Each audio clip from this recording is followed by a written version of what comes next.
ao anatin'ny fanatanterana ny politika ankapobehan'ny fanjakana dia misy ireo asa maika vitaina ao anatin'ny zatoandro izay mifototra amin'ireo andro telo napetraky ny filohan'ny repoblika dia ny loharanokarena mifototra amin'ny olona ny fampiroboroboana ny indostria sy ny fanodinana radio-karena ary ny fahaiza mitantana fanamby napetraky ny ministera tontolo iaina sy ny fandrosoana lovainjafy ny anatanterana fambolekazo mirefy 4 hektara ao anatin'ny zatoandro dia mirefy 940 sy 4 hektara ny fambolekazo efa vita manerana Madagasikara. Izany hoe ny 20 isanjato ny tanjo ao anatin'izany ny fanaovana fambolekazo fanaingona tanàna mirefy 30 kilometatra. Ao anatin'ny zatoandro dia 40 kilometatra no efa vita ary misandraka isaky ny efapatra izy ireo.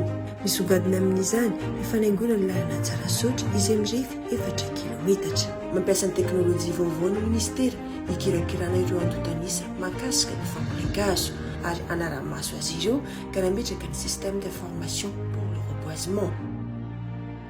Nametraka tany zanakazo midadasika misy 120 ministera na ahafahana mamaty zanakazo ireo fambolekazo natao. Ny totaly 770 sy 7 sy 3 tapitrisa ny zanakazo no vokarina ary niteraka asa miisa 27 tena nivony faritra ny fikarakarana ireo tany zanakazo ireto.